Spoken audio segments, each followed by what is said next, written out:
우리들은 비은혜의 세계에 살고 있습니다. 사실은 은혜라는 단어가 사실 홍수처럼 넘쳐나는 것은 사실입니다. 우리 자녀들의 이름을 지을 때 딸이면 박은혜, 김은혜, 배은혜, 황은혜 많습니다. 영어에서도 보면 그레이스라는 이름을 많이 줘요. 그래서 그레이스 킴, 그레이스 파크, 그레이스 리, 그레이스가 정말 많습니다. 고등부 학생들 중에 그레이스 그러면 절말이 돌아볼 정도로 그레이스라는 이름이 가장 유명해요.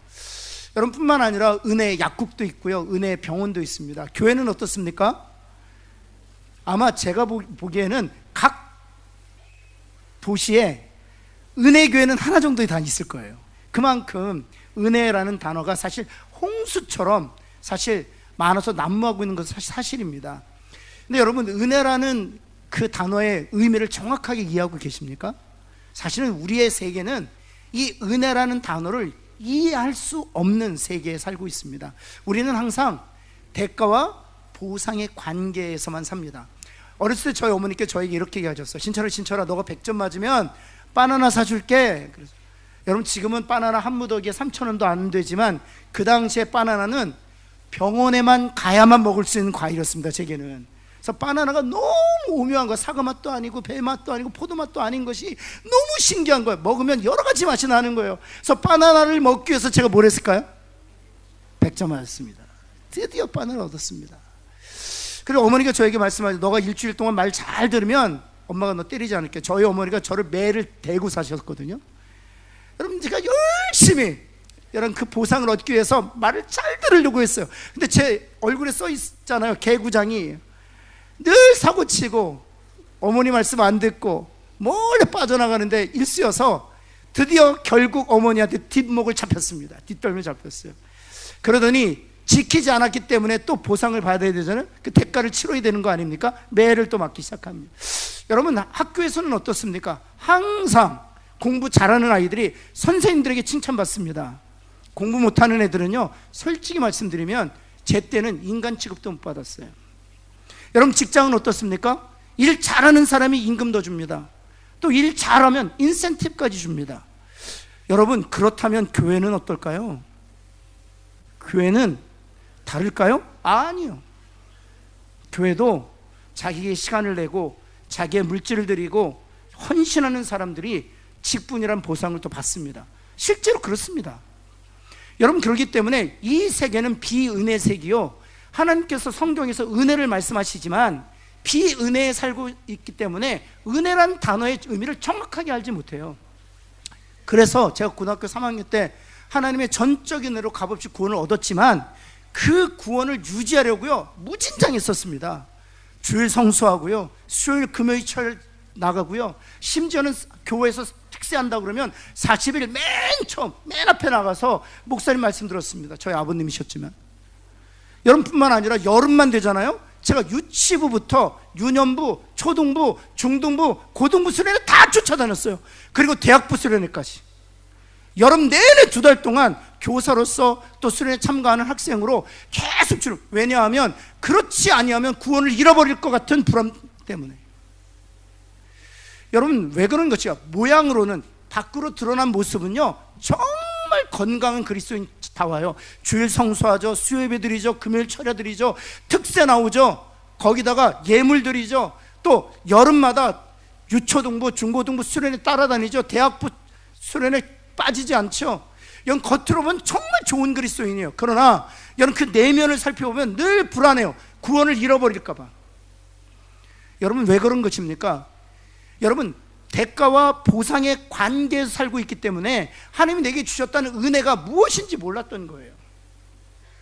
여러분, 우리가 그런 얘기 하지 않습니까? 언어가 같아야 소통이 가능하다고. 고양이와 개가 만났어요. 늘 으르렁거리고 싸우는 이유가 어디에 있습니까? 개와 고양이의 언어가 다르기 때문이에요.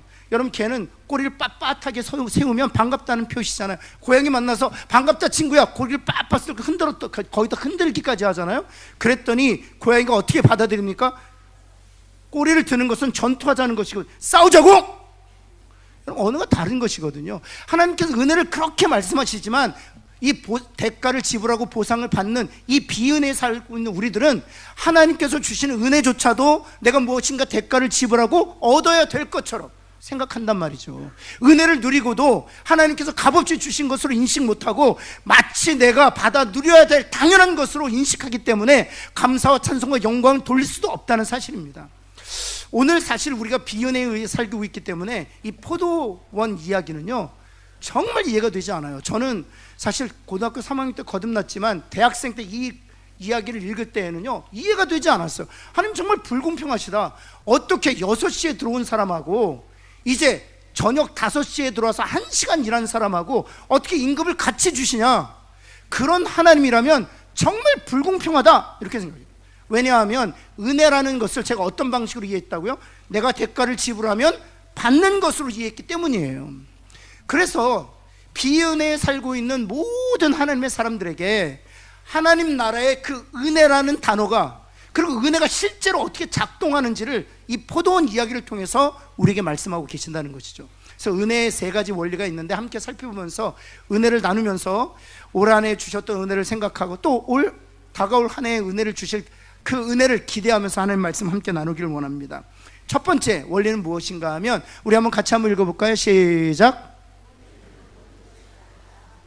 그렇죠. 은혜는 버는 것이 아니라 받는 거예요. 옆에 있는 분에게 버는 게 아니라 받는 것입니다 한번 할까요? 번다는 건 뭐예요? 내가 대가를 지불한다는 것입니다. 받는다는 건 무엇입니까? 선물로 값없이 주어진다는 것입니다. 그래서 은혜란 버는 것이 아니라 받는 것이라고 이 포도원 이야기를 통해서 우리에게 말씀하신다는 사실이죠. 여러분, 포도원 주인이요 새벽 6시에 나갔어요. 보통 인력시장에 6시에 나가거든요. 6시에 나가서 사람들을 데려옵니다. 그리고 나서 9시에 나갔어요. 여전히 사람들이 있는 거예요. 사람들을 데려옵니다. 12시에 나갔더니 아직도 사람이 있네요. 데려오는 거예요. 3시에도 나갔어요. 사람을 데려왔습니다. 여러분, 혹시 인력시장에 가서 사람들 데려다가 일 시켜보셨습니까? 저는 8개월 동안 매일 그 일을 했습니다. 7인승 미니밴 가지고 인력시장 가서 거기에 서 있는 분들 7분 데려다가 하루 종일 일 시켜드리고, 그리고 점심 사드리고 저녁 때 교회 건축하느라고 그랬었습니다. 여러분, 그런데 인력시장에 제가 처음 나가는 날이었어요. 장로님께 여차여차 물어서 어디 가면 인력시장이 있다는 거예요. 그래서 제가 한 9시쯤 나갔죠. 그랬더니요 사람들이 없는 거예요. 그래서 제가 장로님께 전화해서 사람들이 없는데요? 그래서 장로님 그러시죠. 아이 목사님 9시에 나가시니까 사람이 없죠. 6시에 나가셔야 사람이 있어요. 여러분 아세요? 6시에 나가야 진짜 좋은 일꾼들을 데려다 쓸 수 있습니다. 왜냐하면 사람들이 미니밴 가져와서 다 그때 빼가거든요. 옥수수 알 빼듯이. 9시에 남아있는 사람 죄송합니다. 쭉정이들이에요. 다 빼먹고 죄송합니다. 모자란 사람들만 9시에 남아있어요. 그럼 생각해 보세요. 12시에 나갈까요? 근데 포도원 주인은 12시에도 나간 거예요. 여러분 생각해 보세요. 3시에는 왜 나갑니까? 6시가 일 마감이거든요. 3시간 일할 사람들 왜 찾아갑니까? 3시에도 나갔어요. 근데 더 기가 막힌 것은 몇 시에 나갔다고요? 오후 5시에 나갔다고요. 그런데 나가 보았더니 실제로 인력시장에는요 12시 되면 싹 없어집니다. 왜냐하면 반나절 일할 사람을 찾질 않아요. 그런데 오후 5시에 나가 보았더니 여전히 사람이 있는 거예요. 놀랍게도 주인이 그 사람을 썼다는 거예요. 그 사람에게 일할 수 있는 기회를 제공한 것만 해도 그 사람의 입장에서는 너무 감사한 거예요. 은혜예요. 여러분 한번 생각해 보세요. 여러분 제가 질문, 왜 5시까지 남아 있었을까요? 그 사람 새벽 6시에 나와서 9시에도 자기를 써줄까 기다렸겠죠. 12시에도 자기를 써줄까 기다렸겠죠. 오후 3시에도 자기는 쓰임받지 못했어요. 그런데 집에 가지 않냐고 5시까지 남아있었던 이유가 어디 있을까요? 저는 생각해 보았어요. 왜 5시까지 남아있었을까? 1시간밖에 남지 않았는데 아무도 자기를 써줄 가능성이 제로인데 왜 그때까지 남아있었을까? 생각해 보니까 이런 생각이 들더라고요. 아마 집에 아픈 자식이 있을 수도 있겠다. 이제 내일이면 쌀 한 톨 없이 바닥을 빡빡 긁은 경제적으로 바닥을 치는 분일 수도 있겠다.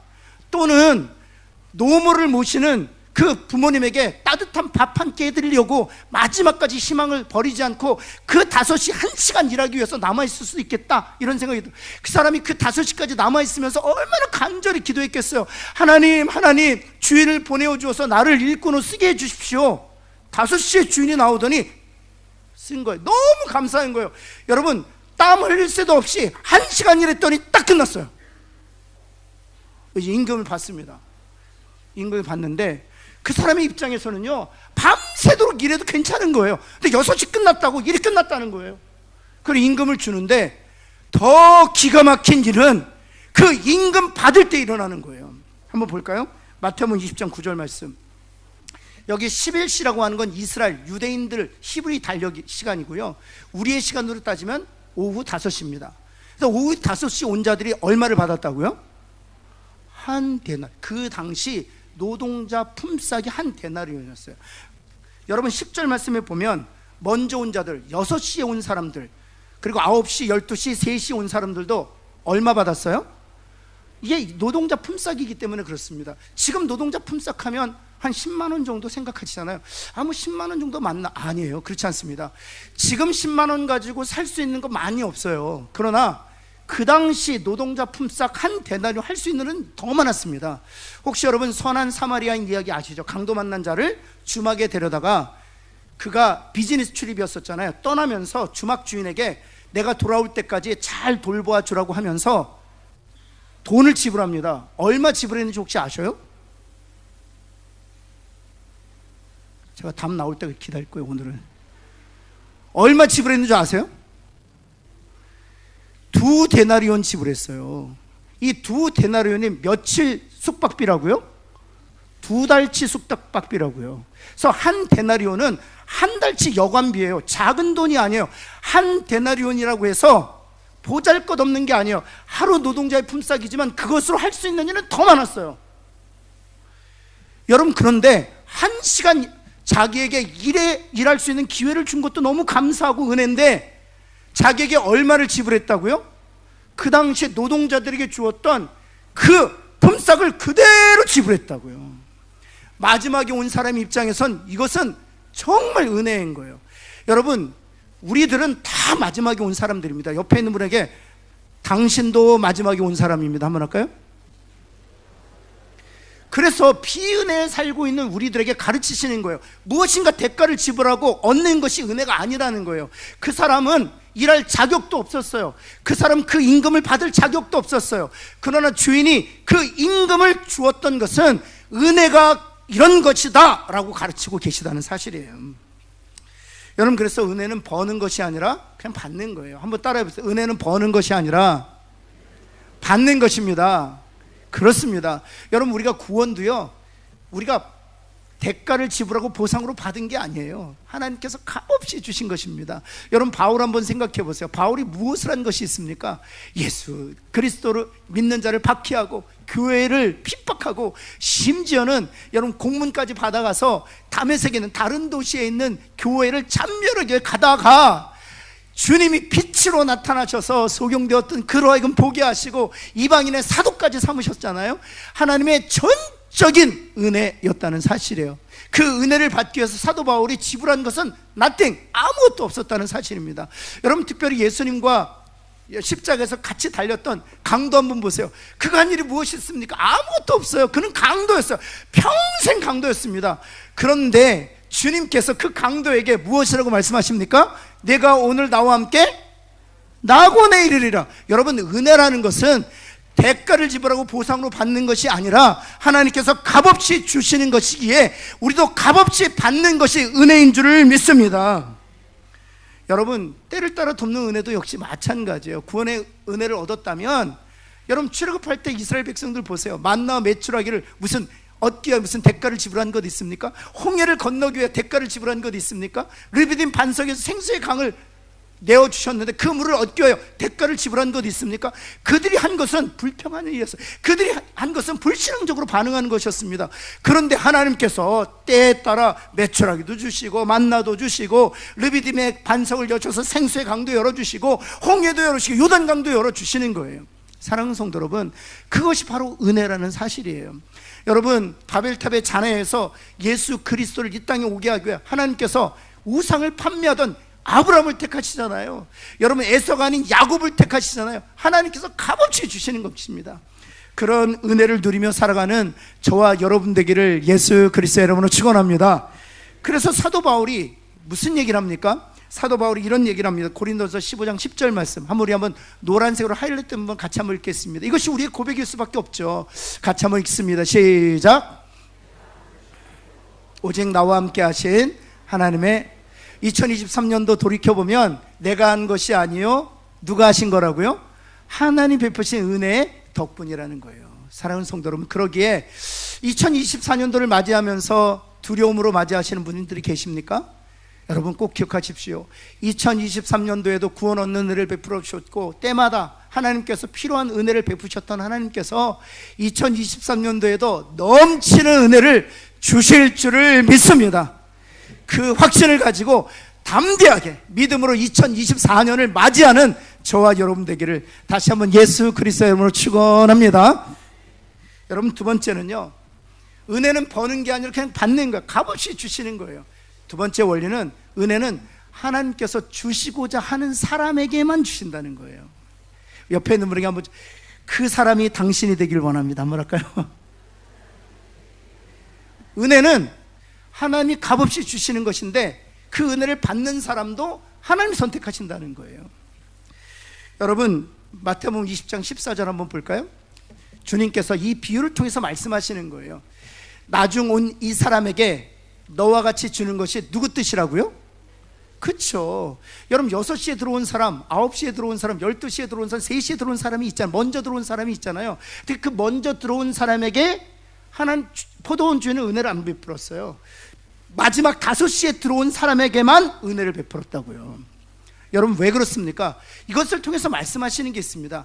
은혜는 하나님께서 값없이 주시는 것일 뿐만 아니라, 은혜를 받는 사람도 누가 택하신다? 누가 정하신다? 하나님이 정하신다는 거예요. 그래서 먼저 들어온 사람, 6시, 9시, 12시, 그리고 3시에 들어온 사람이 불평합니다. 왜 우리에게는 은혜를 베풀지 않으십니까? 그랬더니 주님이 뭐라고 말씀하시는 줄 알아요? 내 것이나 가지고 가라. 나중 온 이 사람에게 너처럼 주는 것이 누구 뜻이다? 내 뜻이다 라고 말하고 있는 거예요. 다시 말씀드립니다. 은혜는 값없이 하나님이 주시는 거예요. 그런데 그 값없이 주시는 은혜도 하나님이 선택한 사람, 하나님이 택하신 사람, 하나님이 예정한 사람, 하나님이 정한 사람에게만 그런 은혜를 베푸신다는 사실이에요. 그래서 보면은요, 하나님이요, 에서를 택하지 않으시고 야곱을 택하셨어요. 하나님이요, 루벤과 시므온과 데스장이었던 레위 지파를 택하지 않으시고요, 유다 지파를 택하셨어요. 하나님이요, 엘리압을 택하지 아니하시고요, 다윗을 택하셨어요. 예수님께서 이 땅에 오셔서도요, 12명의 제자를 택하셨습니다. 뿐만 아니라 바울을 택하셨습니다. 여러분, 성경을 보면 주님, 저도 주님을 위해서 사역하고 있습니다, 자원해서 주님의 제자가 된 사람이 단 한 사람도 없어요. 성경을 보면 하나님이 시작하셨어요. 하나님이 택하시고, 하나님이 사용하시고, 하나님이 쓰시고, 하나님이 복 주시고, 하나님이 형통케 하셨어요. 누구에게? 하나님이 택한 사람, 하나님이 정한 사람, 하나님이 계획한 사람에게 그런 은혜를 베푸셨다는 거예요. 여러분, 구원 역시 마찬가지입니다. 여러분, 요한복음 1장 12절 말씀 혹시 암송하고 계시는 분이 계실까요? 영접하는 자 곧 그 이름을 믿는 자들에게는 무슨 권세를 주신다고요? 하나님의 자녀가 되는 권세. 이 하나님의 자녀가 되는 권세, 영접하게 하고 믿게 하고 결국에 그 결과로 하나님의 자녀가 되는 권세 또한, 보시겠어요? 13절 말씀 볼까요? 이는, 이 하나님의 자녀가 되는 권세 또한 사람의 뜻으로 되는 것이 아니라 오직 하나님으로부터 말미암아 난 자들이다. 이렇게. 그래서 현대인의 성경은 좀 더 직역해서 쉽게 설명하고 있습니다. 우리 한번 같이 한번 읽을까요? 시작. 사람의 뜻으로 된 것이 아니라, 내가 믿고 싶어서 믿게 된 게 아니에요. 내가 내 지혜로 깨닫게 된 것이 아니에요. 하나님께서 깨닫게 하시고, 하나님께서 믿게 하시고, 하나님께서 인정케 하시고, 하나님께서 동의케 하셨기 때문에 우리가 예수 그리스도를 나의 구주로 고백하고 믿게 된 줄을 믿습니다. 이것은 사람의 뜻으로 된 것이 아니라 오직 하나님의 뜻으로 된 것이라고요. 그래서 3장에 니고데모가 등장하고요. 4장에 실례로 사마리아 여인을 얘기하는 거예요. 니고데모는요, 성전 중심의 삶을 살았어요. 성경에 정통한 사람이었습니다. 창세기, 출애굽기, 레위기, 민수기, 모세오경을 단어 하나, 토짓 하나 틀리지 않고 달달달달 외우던 사람이었어요.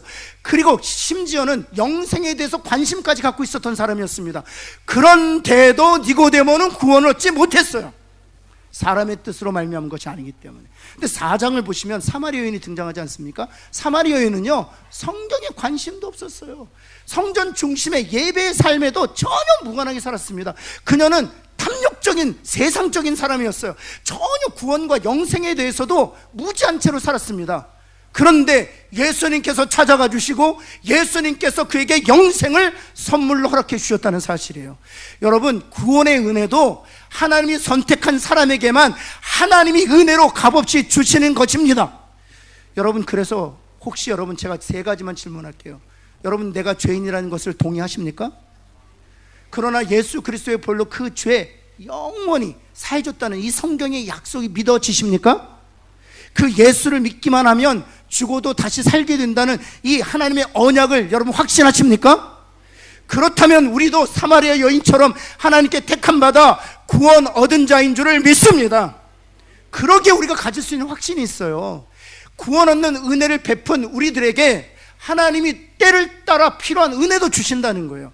여러분, 홍해에서 건져내신 이후에 출애굽 광야에서 하나님께서 그를 방치하셨습니까? 그들을 방임하셨습니까? 그들이 불신앙적으로 반응하고 하나님의 길을 갖지 않더라도 하나님께서 메추라기 말라기를 먹이셨다니까요. 르비딤 반석에서 생수의 강을 열어주셨다니까요. 아말렉 민족으로부터 하나님께 지키셨다니까요. 하나님께서 저와 여러분을 예수 그리스도의 구원의 은혜를 선물로 주셔서 하나님의 자녀를 영원히 인치셨다면 아버지 되신 하나님이 2024년도도 자녀를 책임지실 줄을 믿는 저와 여러분 되기를 간절히 소원합니다. 그러기 이런 우리가 소망을 가질 수 있는 거예요. 2023년에도 은혜를 주신 하나님, 2023년도에는 더 넘치는 은혜를 주실 줄을 믿습니다. 이런 확신을 가질 수 있는 거예요. 사랑하는 성도 여러분, 그 확신을 가지며 은혜를 주실 하나님을 기대하며 2024년을 맞이하는 저와 여러분 되기를 간절히 소원합니다. 그래서 바울이 이런 고백을 하는 거예요. 바울 한번 볼까요? 바울이 이런 고백을 합니다. 우리 고린도후서 전서 15장 8절에 보면 자기 자신의 정체성이요, 맨 나중에 사도가 되었다. 그렇죠. 베드로, 야고보, 요한, 빌립, 바돌로 12제자에 비하면 맨 나중에 제자가 되었죠. 사도가 되었죠. 뿐만 아니에요. 자기를 뭐라고 표현합니까? 만삭되지 못하여 난자. 이렇게 길게 설명했지만 우리 한국말로 4자로 줄일 수 있어요. 칠삭둥이. 지금은 인큐베이터 시스템이 잘 돼 있어 살 수 있습니다. 오래전에는요, 칠삭둥이는 어떻습니까? 대부분 죽었어요. 간신히 살았어요. 지금 무슨 얘기를 하는 거예요? 2000년 전에 자기가 칠삭둥이, 팔삭둥이라는 겁니다. 뭐라고 얘기하는 것입니까? 나는 하나님의 전적인 은혜로 맨 마지막에 구원을 얻고 사도가 되었지만, 그리고 심지어 나는 칠삭둥이, 팔삭둥이 같지만, 왜냐하면 베드로, 야고보, 요한 이 제자들을 보면 3년 6개월 동안 예수님과 함께 공생의 사역을 했거든요. 오병이어 나눌 때 함께 동참했고요. 무리를 걸을 때 베드로는 예수님과 함께 무리를 걸었습니다. 나사로가 다시 살아날 때 12제자들은 다시 살아나는 걸 눈으로 목격했어요. 산상수훈의 팔복의 말씀을 주실 때 제자들은 그 옆에서 가까이 그 팔복의 말씀을 들었단 말이죠. 근데 바울은요, 교회 핍박하다가 교회를 잔멸하다가 갑자기 예수님 만난 거예요. 그렇기 때문에 자기가 보아도 자기는 칠삭둥이, 팔삭둥이인 거예요. 무르익지 않은 거예요. 그런데 하나님께서 어떻게 하셨다고요? 먼저 되게 하셨다고요. 그를 크게 사용하셨다고요. 여러분, 그래서 그가 이런 고백을 하는 거예요. 15장 10절 말씀 볼까요? 내가 나된 것은 맨 나중에 사도가 되었고 무르익지 못한 그런 칠삭둥이, 팔삭둥이 같은 정말 생존의 가능성조차도 없는 자였지만, 내가 지금 나된 것은 오직 뭐라고요? 하나님의 은혜라고요. 사랑하는 성도 여러분, 하나님께서 은혜를 주시면 맨 나중된 자도 먼저 되고, 칠삭둥이, 팔삭둥이 생존의 가능성도 없지만 하나님께서 넉넉하게 그를 통해서 위대한 일을 하실 줄을 믿습니다. 여러분, 마지막 3번째인데요, 3번째는 은혜는 주님께서 원하는 방식으로 주신다는 거예요. 이게 중요해요. 주님께서 원하는 방식으로 주신다는 겁니다. 우리 마태복음 20장 14절 오늘 읽었던 본문인데요, 다시 한번 볼까요? 나중 온 이 사람에게 그 다음 너와 같이 주는 것이 내 뜻이라고 했어요. 너와 같이 주는 것이, 이것이 하나님께서 은혜를 주시는 방식이에요. 이 5시에 들어온 사람에게 어떤 방식으로 은혜를 베푸시냐 하면 6시, 9시, 12시, 3시에 들어온 사람하고 동일한 임금을 주는 방식으로 하나님께서 그에게 은혜를 베푸신다는 거예요. 그것이 누구의 뜻이라고요? 내 뜻이라고. 이에 대해서 9시, 그 다음에 12시, 3시에 들어온 사람 불평하기 시작했어요. 그럴 때 15절에 예수님께서 뭐라고 말씀하시냐 하면, 이건 같이 한번 읽겠습니다. 시작. 누구 것이라고요? 하나님의 것이라고요. 이 땅에 있는 만물은 다 하나님의 것이라고요. 하나님의 것으로 하나님의 뜻대로 하는데 무슨 상관이냐라고 말씀하시는 거예요. 여러분, 이 땅에 있는 모든 만물, 이 땅에 있는 시간과 공간까지도 하나님의 것인 줄을 믿습니다. 그러기에 하나님께서는 값없이 우리들에게 은혜를 베푸시는데요, 하나님께서 정하시고 택하신 사람들에게만 은혜를 베푸시고 또 하나님의 방식대로 하나님께서 은혜를 베푸신다는 거예요.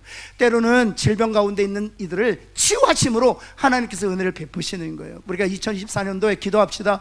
하나님, 은혜를 베푸셔서 나를 치료하시고 내 주변에 병약한 지체들을 하나님 치료하시는 은혜를 베풀어 주옵소서. 기도합시다. 또 길이 막힌 분들이 계십니까? 기도합시다. 하나님, 홍해를 마른 땅이 되어 건너게 하셨던 것처럼 막힌 문제가 열리는 한 해가 되게 하여 주옵소서. 또 기도합시다. 여러분, 정말 필요한 것들 공급받아야 될 때 공급받지 못할 때 하나님, 만나와 메추라기를 먹이시고 르비딤의 생수의 강을 여셔서 갈증을 해결하신 하나님, 필요한 것들을 공급하시는 은혜를 허락하여 주옵소서. 특별히 남편과 우리 자녀들, 자손들 아직 구원 얻지 못했다면 이렇게 기도합시다. 사람의 뜻으로 말미암지 않고 하나님의 뜻으로 말미암는다고 했는데, 바울을 하나님께서 구원해 주셨던 것처럼 우리 남편에게, 우리 자녀들에게 빛을 비춰주셔서 바울처럼 하나님께서 구원하시는 은혜를 허락하여 주옵소서. 왜냐하면 하나님께서는 다양한 방식으로 각자의 삶에 은혜를 주신다는 사실이에요. 여러분, 그래서 한번 여러분, 나사로를 살리실 때 그를 죽은 자 가운데 살리시잖아요. 여기서 중요한 건 시간이에요. 시간도 하나님이 정하신다는 거죠. 여러분, 요한복음 11장 6절 말씀 볼까요?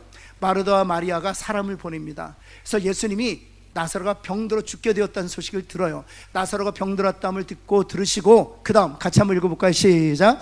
그 계시던 곳에 이틀을 더 머무세요. 즉각적으로 가시지 않습니다. 왜냐하면 시간도 하나님이 정하고 계시다는 것을 가르쳐 주기 위함이시죠.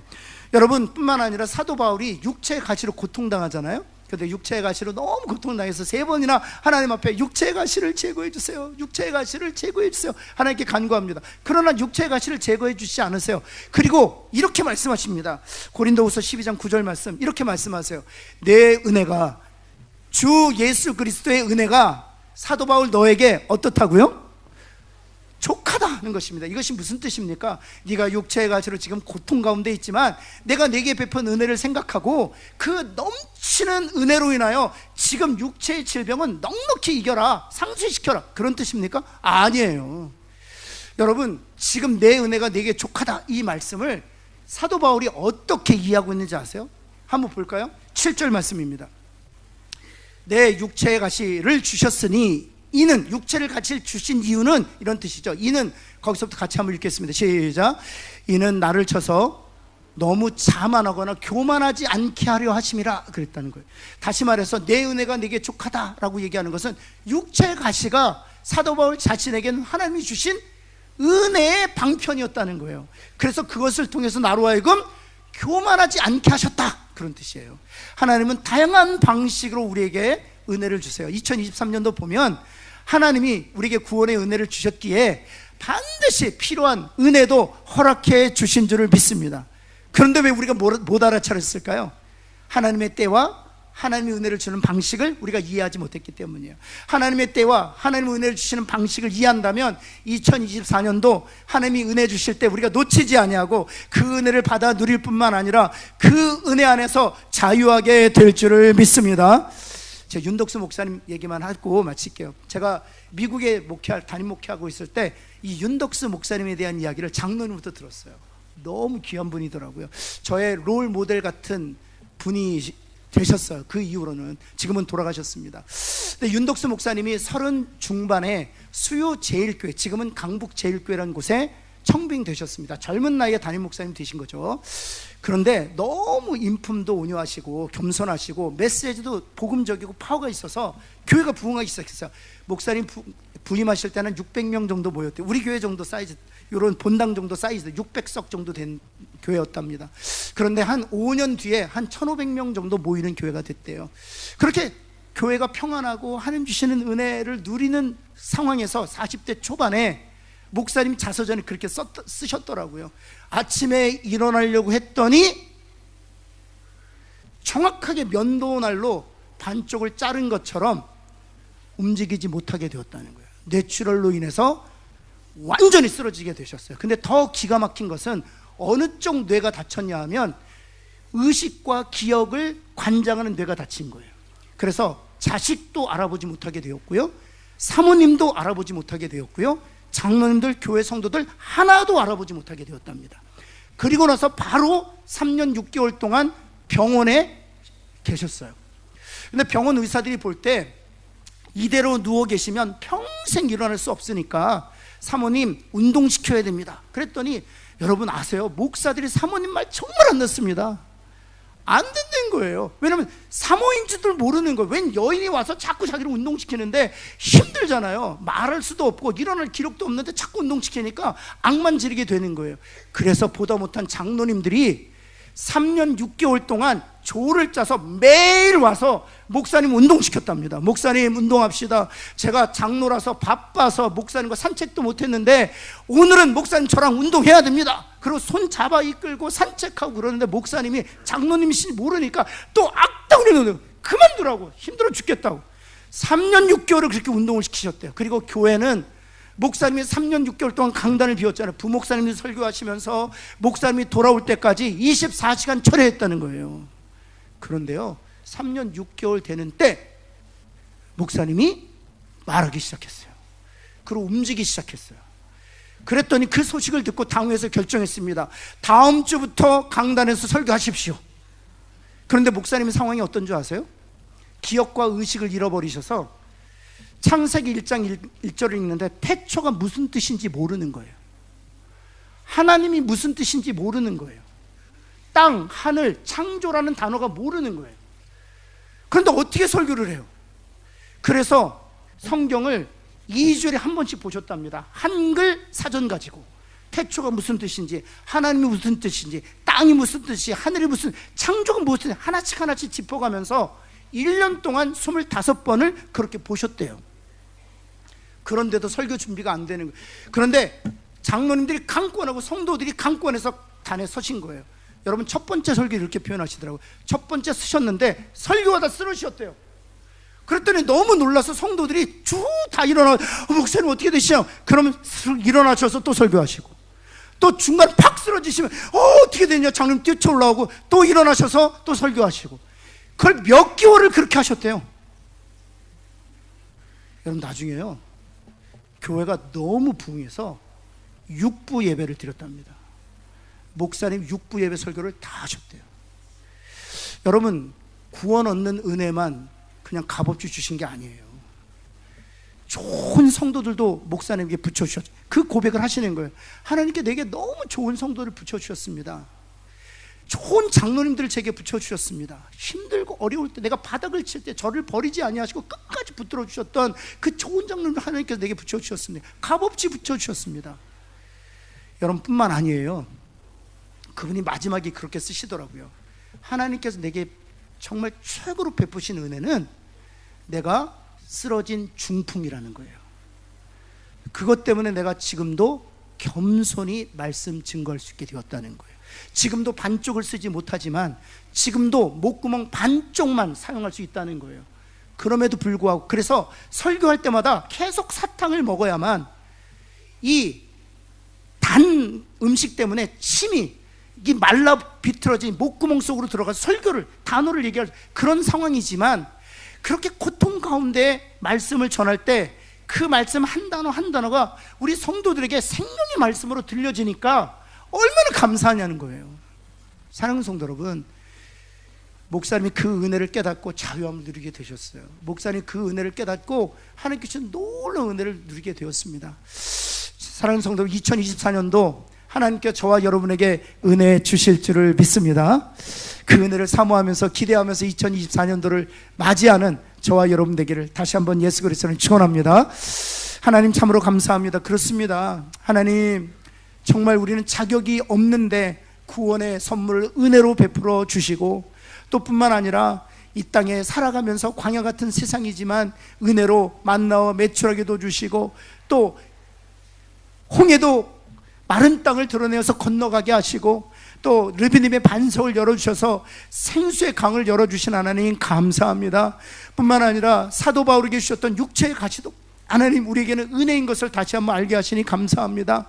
하나님의 때에 하나님의 방식으로 우리에게 베푸신 은혜를 우리가 놓치지 않게 하시고, 그 은혜로 말미암아 자유하며 하나님께 주시는 은혜 안에서 누리며 살아가는 하나님의 사람들 다 되게 하여 주옵소서. 예수 그리스도의 이름으로 기도합니다. 아멘.